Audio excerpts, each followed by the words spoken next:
إن الحمد لله نحمده ونستعينه ونستغفره ونعوذ بالله من شرور أنفسنا ومن سيئات أعمالنا من يهده الله فلا مضل له ومن يضلل فلا هادي له أشهد أن لا إله إلا الله وحده لا شريك له وأشهد أن محمدا عبده ورسوله اللهم صل وسلم وبارك على نبينا محمد وعلى آله وصحبه ومن تبعهم بإحسان إلى يوم الدين أما بعد.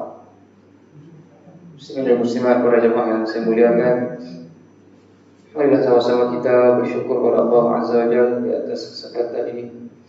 Bahkan kita bersyukur di atas segala nikmat dan anugerah yang Allah kurniakan kepada kita.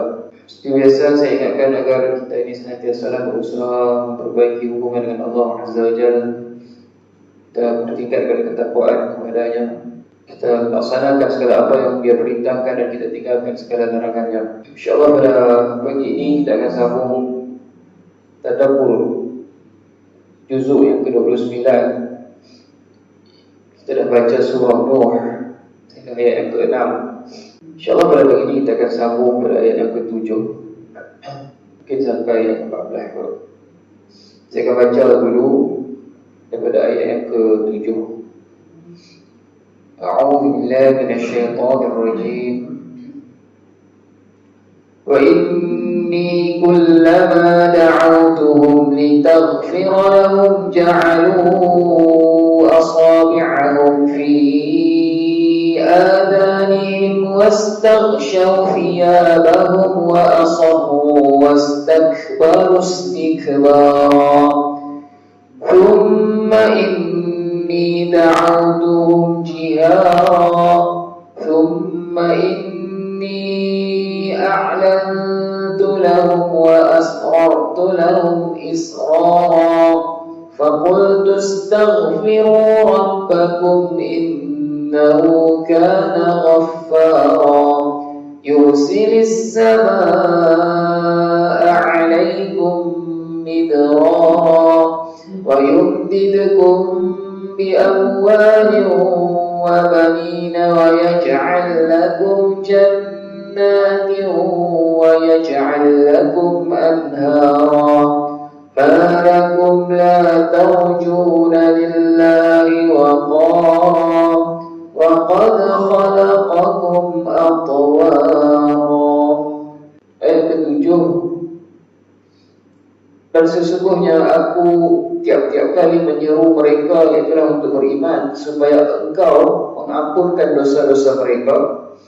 Mereka menyumbatkan telinganya dengan jari masing-masing dan berselubung dengan pakaiannya serta berdegil dengan kengingkarannya dan berlaku sombong takabur dengan melampau. Jadi ayat 1 sehingga ayat ke-6 kita dah baca Allah Ta'ala berfirman bahawa Allah telah utuskan Nabi Nuh kepada kaumnya dan Allah perintahkan Nabi Nuh bagi amaran kepada kaumnya bahawa akan datang azab yang berat, azab yang keras supaya mereka beringat dan supaya mereka kembali kepada Allah. Kemudian Nabi Nuh pun berdakwah kepada umat dia. Dia kata, aku ni adalah pemberi peringatan yang nyata kepada kamu. Aku nak kamu semua ni beribadah kepada Allah, bertakwa kepadanya dan taat kepada aku. Ibadah dan takwa hanya untuk Allah. Tapi kalau soal taat, ya, boleh kita suruh taat kepada manusia. Jadi Nabi Nuh suruh taat kepada dia.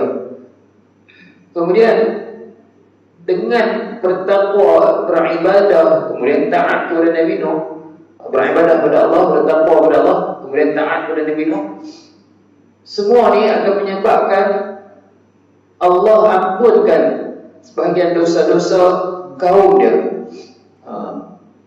Bahkan Allah Ta'ala akan panjangkan tempoh umat mereka ni, umat Nabi Nuh ni, sehinggalah tempoh yang tertentu. Kemudian Nabi Nuh mengadu kepada Allah Subhanahu Wa Ta'ala. Nabi Nuh kata, Inni da'autu qawmi laylan wa nahara.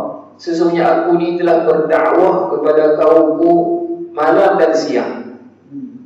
Kemudian Nabi Nuh kata, tidaklah ada apa-apa memberi penambahan pun. Maksud tak ada penambahan ni, tak ada faedah apa pun. Kecuali apa? Kecuali semakin lari mereka ni. Kemudian ayat ketujuh yang kita baca pagi ni, Nabi Nuh sambung lagi. Nabi Nuh mengadu kepada Allah, aku berdakwah kepada mereka agar mudah-mudahan nanti bila mana mereka ikut dakwahku, engkau ya Allah akan ampunkan mereka. Okay. Jadi antara tujuan utama Nabi Nuh berdakwah, kerana umat dia dah sesat, kan? Kebanyakannya sesat. Sebahagian beberapa puluh orang saja. Saya ingat saya ada riwayat sebut, ada tafsiran sebut 80 orang kot yang ikut Nabi Nuh. Bayangkan 900 tahun lebih Nabi Nuh berdakwah, tapi 80 orang yang ikut. Hak yang lain tu semua tak mau nak ikut. Jadi Nabi Nuh tujuan utama dia dakwah kepada umat dia supaya umat dia dikembali sembah Allah semata-mata. Dan dengan itu Allah Ta'ala akan ampunkan. Tapi dia tak mau terima, dia buat apa? Dia sumbat jari-jari dalam telinga. Tak mau dengar lah maksudnya. Dia gelubui, kita katakan. Selubung kain ke atas kepala mereka, dia tutup kepala, tak mau nak dengar. Tafsiran sebut apa tuan-tuan? Syekh Tantawi kata seakan-akan Nabi Nuh berdoa kepada Allah, bermunajat, ya Maulai, wahai Tuhanku, kullama da'autuhum ila ibadatika wa taqwaka wa ta'ati fima amartuhum bih likai taghfir lahum dhunubahum ma kana minhum illa an ja'alu asabi'ahum fi adanihim hatta la yasma'u qawli. Wahai Tuhan, aku dah dakwah kepada mereka untuk beribadah kepadamu, bertakwa kepadamu dan taat pada diriku, tak untuk engkau ampunkan mereka. Tapi tidaklah mereka lakukan, melainkan mereka tambah, mereka memasukkan jari-jari ke dalam telinga-telinga mereka supaya mereka tidak dengar apa yang aku sampaikan. Wa illa an wada'u thiyabahum ala ru'usihim. Bahkan juga mereka, kalau mereka tak sumbat jari dengan telinga, tak sumbat telinga dengan jari, mereka akan ambil kain tutup kepala mereka. Wa absarahum hatta la yarawni. Bahkan dia tutup juga pandangan mata mereka daripada melihat aku. Benar-benar nak buat tak nampak lah. Dan tidak ada yang lain melainkan mereka itu berterusan dalam kekufuran dan bahkan semakin sombong, berterusan dalam kesombongan, tak mau nak terima kebenaran. Itu kesimpulannya. Sebagian tafsiran kata tuan, saya baca tafsiran mana bila mana umat dia, bila mana Allah berfirman tentang mereka dimasukkan jari ke dalam telinga, asabi' ni tuan-tuan. Asabi' ni jamak pada usbu'. Ada sebut isba', ada sebut usbu'. Tapi nak habaq tu jari-jari. Jari ini sampai semua ni lah jari. Kalau bahasa Arab, dia satu-satu ruas ni dia panggil banan. Banan ni satu ruas, satu inci ni banan. Jadi sebagai tafsir kita seakan-akan Allah nak gambarkan berlebihan yang mereka ni. Bukan berlebihan mereka, Allah nak gambarkan memang teruknya kufurnya mereka. Dia tak mendengar dakwah Nabi Nuh. Kalau boleh nak sumbat satu jari dalam telinga, nak sumbat semua. Tapi boleh ke tuan-tuan? Tak boleh. Tapi nak habaq kata kalau boleh. Jadi Allah guna perkataan jari. Kemudian Nabi Nuh berdoa, bermunajat lagi kepada Allah. Nabi Nuh mengadu. Kemudian aku berdoa kepada mereka. Bukan berdoa. Kemudian aku berdakwah kepada mereka dengan terang-terangan. Jadi tuan-tuan, bermula daripada ayat yang kelima, Nabi Nuh mula bermunajat kepada Allah. Kalau boleh saya harap tuan-tuan balik buka surah Nuh, bermula daripada ayat 5, tuan-tuan tengok. Nabi Nuh dia bermunajat. Dia bermunajat kepada Allah, berdoa, dia mengadu dulu. Dia mengadu. Saya nak tanya, kalau Nabi Nuh tak mengadu, tak cerita dia punya ujian dia, cabaran yang dia hadapi dengan umat dia, Allah tak tahu ke? Allah tahu, Allah mengetahui. Tapi Allah nak dengar apa dia perintah. Saya dah sebut banyak kali lah tentang Nabi-Nabi ni sebahagiannya mereka berdoa, mereka tak sebut apa yang mereka nak. Mereka nak tu mereka tak sebut, tapi mereka mengadu, mereka mengaku salah diri. Ada yang sebut tentang lemahnya diri ni diuji, kan? Tapi Allah faham, Allah tahu bagi, ataupun Allah makbulkan doa. Nabi Yunus dia tak doa minta dikeluarkan daripada perut ikan. Dia hanya bermunajat, dia minta, dia baca la ilaha illa anta subhanaka inni kuntu minadh dhalimin. Dia mengaku tidak ada Tuhan yang berhak disembah melainkan Allah. Kemudian dia mengaku diri dia termasuk di kalangan orang yang zalim. Sebab apa zalim? Sebab dia buat dosa. Nabi Yunus buat dosa, buat silap. Dia tinggal kaum dia tak mau dakwah, dia merajuk. Itu Nabi Yunus. Kemudian Nabi Ayub pun sama. Nabi Ayub diuji dengan penyakit kulit 18 tahun, ada riwayat sebut 18 tahun. Tapi dia tak pernah doa sekali pun kepada Allah minta Allah sembuhkan. Cuma ada dia minta, dia kata apa? Dia sebut anni massani ad-dur wa anta arhamur rahimin. Sesungguhnya aku ini terkena penyakit mudarat dan engkaulah yang paling pengasih di antara yang mengasihi. Satu je dia sebut. Dia tak minta doa secara direct, merintih, tuan-tuan. Ini pun panduan kepada kita supaya kita ni banyakkan merintih kepada Allah. Kita mengaku di hadapan Allah kita ni lemah, tak berdaya dan seumpamanya. Itu tanda perhabaan. Kemudian Nabi Nuh berdoa kepada Allah, bermunajat, mengadu kepada Allah. Nabi Nuh mengaku bahawa dah dakwah kaum dia secara terang-terangan. Tadi Nabi Nuh sebut malam dan siang. Tak mahu malam dan siang. Malam dan siang dah lepas lah. Kemudian sebut lagi tentang mereka tak mau dengar, tutup telinga, kelumui kepala dan seumpamanya. Jadi Nabi Nuh mengadu lagi. Sekarang ayat ke-9. Selain dari itu, aku menyeru mereka secara beramai-ramai dengan berterus terang dan menyeru mereka lagi secara perseorangan dengan perlahan-lahan. Ini aduan munajat Nabi Nuh kepada Allah. Nabi Nuh kata, aku ni dah terang-terangan juga berdakwah kepada mereka. A'lan tu ni maksudnya aku telah berterang-terang. A'lan. Kita sebut i'lan. I'lan ni mengumumkan. Bagi orang nampak, orang tahu itu i'lan. Kita buat kenduri kahwin sebab nak i'lan bahawa kita dah kahwin. Itu tujuan kenduri kahwin. Tak mahu orang salah anggap kan. Jadi i'lan tu aku telah menjelaskan secara terang-terangan aku dakwah mereka. Kemudian ditambah juga Nabi Nuh wa asrar tu secara rahsia-rahsia ada juga. Maksud rahsia-rahsia ni selain daripada terang-terangan ada juga yang dia pergi secara perseorangan. Kan? Dia pergi diam-diam kat orang tertentu berdakwah secara persendirian lah kita kata.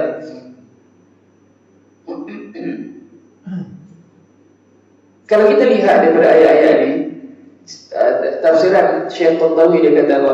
Serta Nabi Nuh ni tawakha ma yadhunnuhu yuaddi ila najahi da'wati. Nabi Nuh memang sengaja pilih jalan yang boleh membantunya ataupun yang boleh membuatkannya itu berjaya dalam dakwahnya. Jadi fawataratan yad'uhum jahra. Kadang dia berdakwah dengan cara terang-terangan. Wataratan yad'uhum sirra. Kadang-kadang secara rahsia. Wataratan yajma'u bainal amrayn. Kadang-kadang dia himpunkan dua-dua cara. Rahsia ada, secara terang-terangan pun ada. Kemudian tafsiran menyebutkan bahawa qad fa'ala alaihi salam kama yaf'alu alladhi ya'muru bil ma'ruf wa yanha 'anil munkar. Nabi Nuh ni dia punya kaedah dia memang sama lah, orang kata memang yang sepatutnya dilakukan oleh orang yang nak ajak kepada kebaikan, nak amar ma'ruf dan nak cegah daripada kemungkaran. Iaitulah dia tuan-tuan, fil ibtida'i bil ahwani wat taraqi fil ashaddi fal ashad. Mula dengan hak mudah dulu. Mula dengan hak mudah dulu, kemudian dia akan naik ke makin susah. Faftataha bil munasahati fi sir. Nabi Nuh dia mula dengan nasihat soal rahsia-rahsia. Falamma lam yaqbal thanna bil mujahara. Tapi bila mana umat dia masih tak mau terima, dia malah dia berani tuan-tuan, dia dakwah pula secara terang-terangan. Nabi SAW kalau kita tengok kan, dalam 3 tahun awal itu Nabi jadi Rasul, Nabi dakwah secara diam-diam, secara rahsia-rahsia. Itu pun sebagian orang Quraisy dapat tahu orang-orang ni ikut Muhammad, dia perseksa dan seumpamanya. Adakah keadaan lebih semakin baik tuan-tuan? Lepas mereka kata ikut-ikutlah, makin tenanglah Nabi dengan sahabat, makin tak dikacau. Tak, cabaran lagi teruk.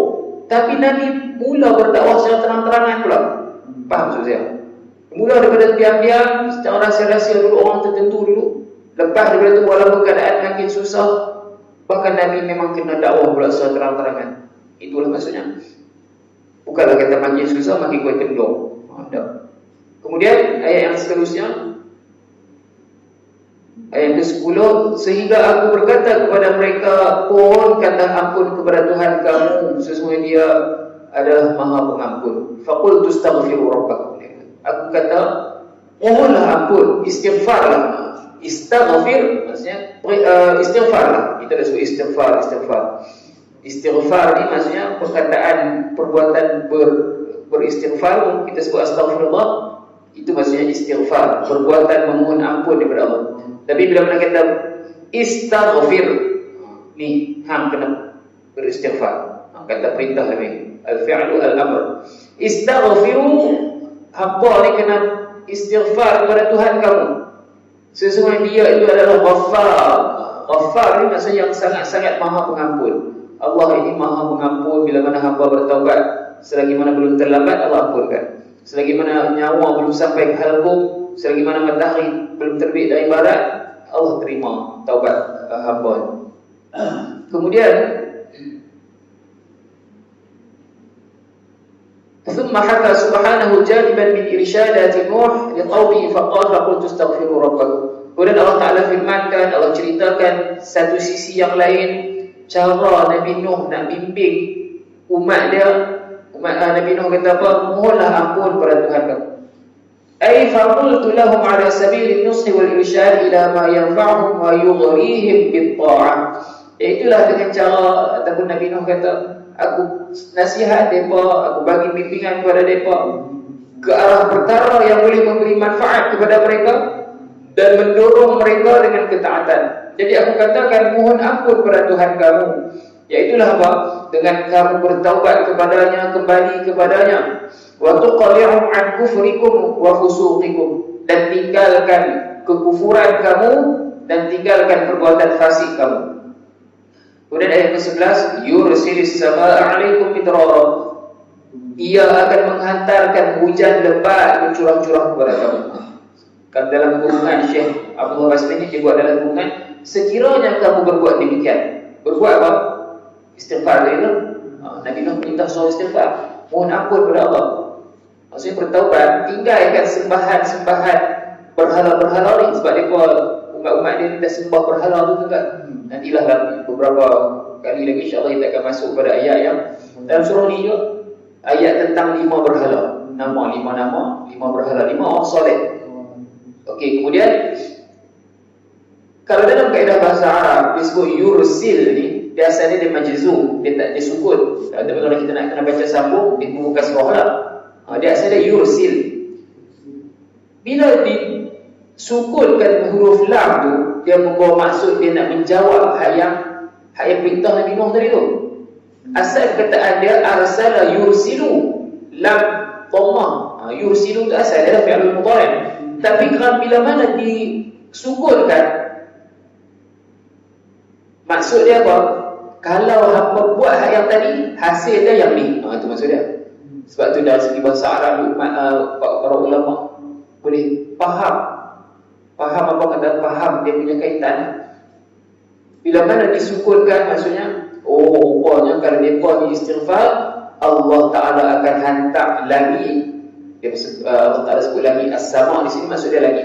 Maksudnya Allah Ta'ala akan hantar awan-awan yang akan menurunkan hujan yang lebat, midrar, yang lebat, yang mencurah-curah. Ada satu hadis ini nak sebut tentang perkataan as-sama'. Tentang as-sama' ni maksudnya langit, tapi memang digunakan oleh orang Arab, bahkan oleh sahabat, oleh Nabi juga, bahawa menggambarkan ataupun membawa maksud hujan. Ada satu hadis sahabat cerita, Khalid Al-Juhani dia kata, Zaid bin Khalid Al-Juhani dia kata, kami pernah solat dengan Rasulullah solat subuh di Hudaybiyah ala ithri sama' kanat min al-layl. Kami solat di atas kesan sama' ni saya sebut tadi langit, tapi maksud di sini atas kesan hujan. Sebab apa? Sebab hujan semalam tu. Ai ala ithri amtar, itulah atas kesan hujan. Istaghfiru rabbakum wa tubu ilaihi fa innakum idza fa'altum dhalika arsalallahu ta'ala 'alaikum bi fadlihi wa rahmatihi amtaran ghaziratan mutatabi'ah. Jadi ayat ini seakan-akan Nabi Nuh nak kata, Mohon ampun, bertaubatlah kepada Tuhan kamu. Jika kamu lakukan yang demikian, Allah akan hantarkan ataupun akan turunkan hujan yang mencurah-curah dengan kurniaan dan rahmatnya yang berterusan litatafi'u biha fi mukhtalifi syu'uni hayatikum, agar kamu boleh dapat manfaat dengan hujan tersebut dalam segala jenis urusan kehidupan kamu.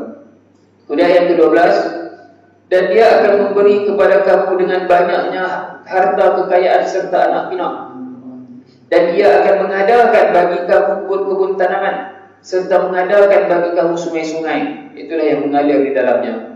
Ini pun sama. Kalau tuan-tuan tengok, haji lagi tengok, Allah Ta'ala firmankan wa yumdid, dal tu dia disukunkan.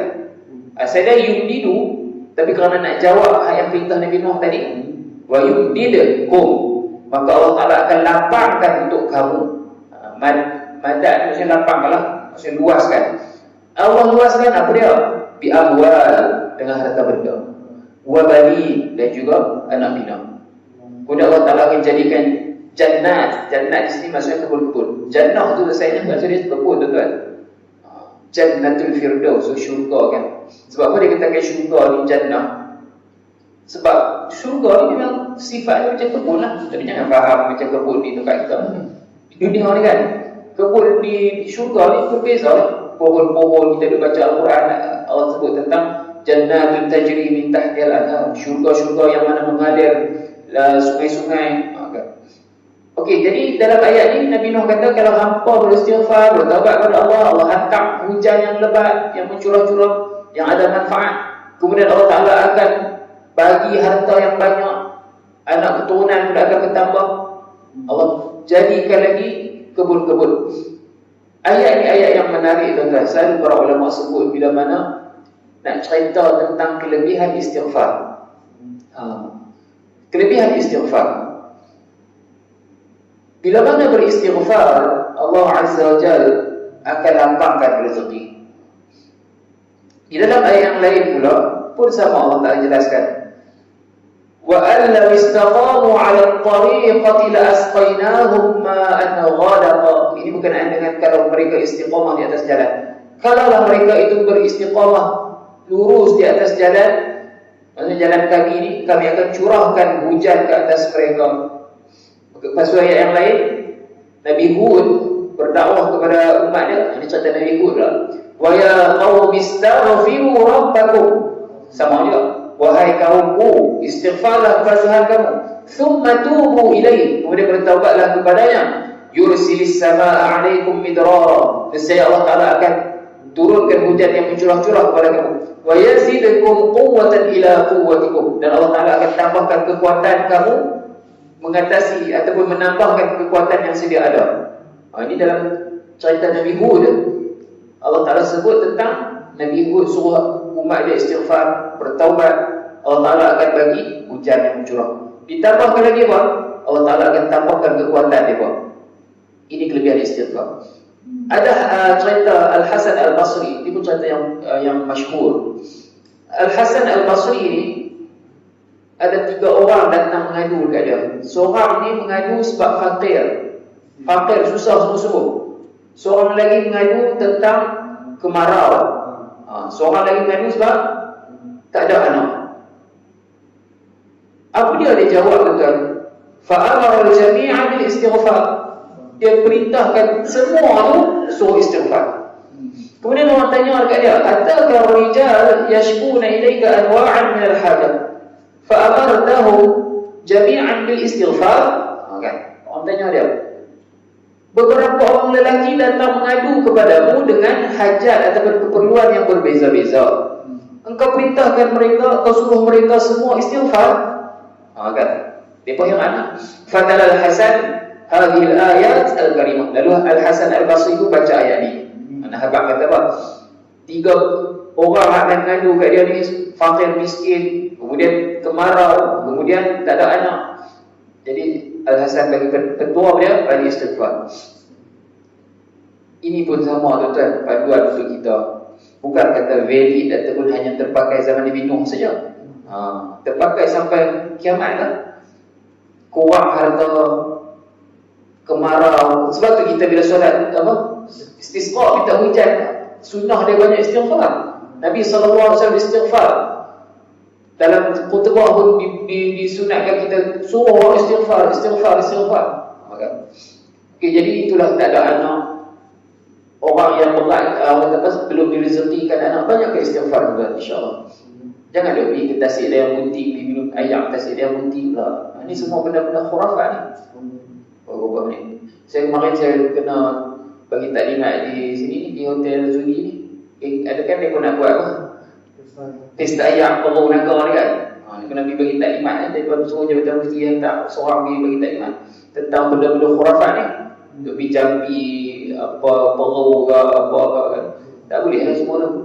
Kemudian ayat ke-13, mengapa kamu berkeadaan tidak menghargai kebesaran Allah? Kemudian ayat ke-14, ayat terakhir untuk hari ini. Padahal sesungguhnya dia telah menciptakan kamu dengan kejadian yang berperingkat-peringkat. Jadi ayat ke-13 dan ke-14, bayan lima salakahu Nuh fi da'watihi liqaumihi min jam'ihi baina at-targhib wa at-tarhib. Ini adalah penjelasan daripada Nabi Nuh, penjelasan tentang apa yang dilakukan Nabi Nuh dalam dakwahnya kepada umatnya. Dari segi Nabi Nuh ini menghimpunkan kaedah, memberi galakan dan juga memberi ancaman. Ini tersebut targhib dan juga tarhib. Dalam Al-Quran ni macam tu lah, tuan-tuan. Dia punya kaedah dia. Targhib ni galakan, dorongan, motivasi, kita kata. Dengan apa? Dengan ganjaran syurga dan seumpamanya. Bahkan dengan ganjaran di dunia ni pun kita sebagai dorongan. Kita kata ni Nabi Nuh bagi dorongan, apa motivasi. Ni hampa istighfar ni, Allah Ta'ala turunkan hujan yang mencurah-curah, bagi anak banyak, harta banyak. Ni dari segi dunia. Kemudian dari segi tarhib, dari segi ancaman pun Nabi Nuh dah sebut dah. Sebut awal tadi tu. Kan? Apa ni kena bertaubat sebelum datangnya azab yang pedih. Jadi itulah kita kena seimbangkan dari segi bagi dorongan dan juga bagi ancaman. Itulah nak didik anak-anak apa macam tu. Bagi dorongan, bagi ganjaran juga sikit-sikit. Dalam masa yang sama kalau dia buat salah, kita bagi ancaman, kita hukum dan seumpamanya. Kemudian seakan-akan Nabi Nuh nak kata, "Alladhi hadatha lakum ayyuhal qawm hatta sirtum la ta'taqiduna lillahi ta'ala 'azamatan aw ijlala." Apa yang telah berlaku pada kamu ni wahai kaumku, sehingga kamu ni berterusan tidak meyakini kebesaran Allah, kemuliaan Allah. Walhal annahu subhanahu huwallazi khalaqakum wa awjadakum fi atwarin muta'addidah. Sedangkan Allah lah yang menciptakan kamu, yang mewujudkan kamu dalam keadaan berperingkat-peringkat. Nutfatan fa'alaqatan famudghatan.